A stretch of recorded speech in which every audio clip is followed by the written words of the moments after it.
Hola, somos Fernanda y Aranza y el día de hoy les presentaremos nuestro proyecto final de la materia Didáctica y Estrategia para la Divulgación Científica impartida por el doctor Diego Carlos Méndez Granados, el cual titulamos Modelización de la estructura del ADN.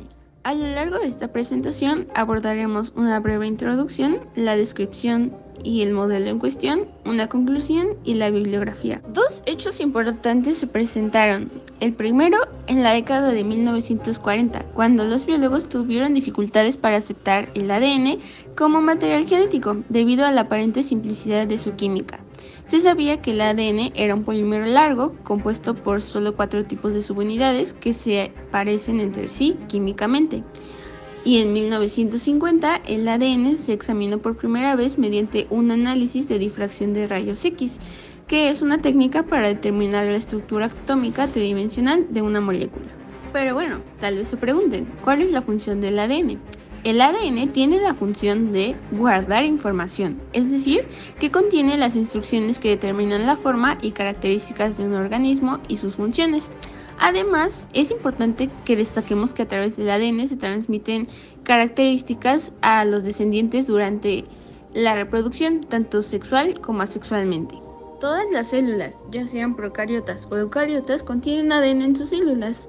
En las células eucariotas, en nuestro caso, el ADN está contenido dentro de un núcleo celular, mientras que en las células procariotas, por ejemplo de bacterias, que no tienen un núcleo definido, el material genético está disperso en el citoplasma celular. Pero bueno, hablemos de lo que nos importa, la estructura del ADN.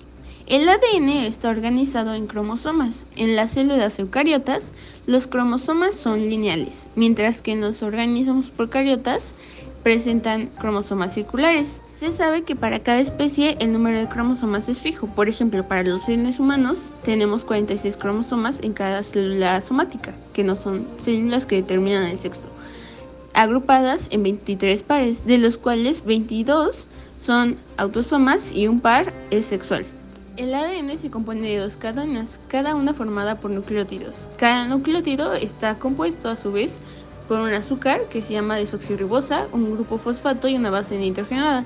Las bases nitrogenadas conocidas son 4: adenina, timina, citosina y guanina. Ahora bien, los genes especifican productos funcionales como proteínas. Una molécula de ADN no solo es una larga y aburrida cadena de nucleótidos, en realidad se divide en unidades funcionales llamadas genes. Cada gen proporciona las instrucciones para formar un producto funcional, o sea, una molécula necesaria para desempeñar un trabajo en la célula. En muchos casos, el producto funcional es una proteína. El producto funcional de la mayoría de los genes son proteínas o, para ser más exactos, polipéptidos. Estos polipéptidos es solo una palabra para designar una cadena de aminoácidos.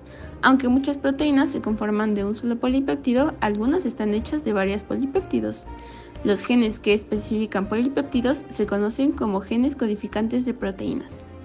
Si bien no todos los genes codifican proteínas, algunos proporcionan instrucciones para producir moléculas de ARN. Por otro lado, en la transcripción, una cadena del ADN que compone el gen, llamada cadena no codificante, funciona como molde para que una enzima llamada ARN polimerasa sintetice una cadena de ARN correspondiente, o sea, complementaria. Esta cadena de ARN se llama transcrito primario. Aquí el transcrito primario tiene la misma secuencia de información que la cadena de ADN que no se transcribió, generalmente se llama cadena codificante. Sin embargo, el transcrito primario y la cadena codificante no son idénticos debido a ciertas diferencias bioquímicas entre el ADN y el ARN. Para finalizar, durante la traducción, la secuencia de nucleótidos de un ARN mensajero se traduce en la secuencia de aminoácidos de un polipéptido. Específicamente, los nucleótidos del ARN mensajero se leen en tripletes, llamados codones.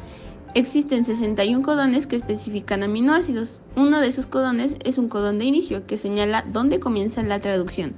El codón de inicio codifica para el aminoácido metionina, por lo que la mayoría de los polipéptidos comienzan con este aminoácido. Buscamos explicar a través de diseños visuales y de creación propia la modelización de la estructura del ADN.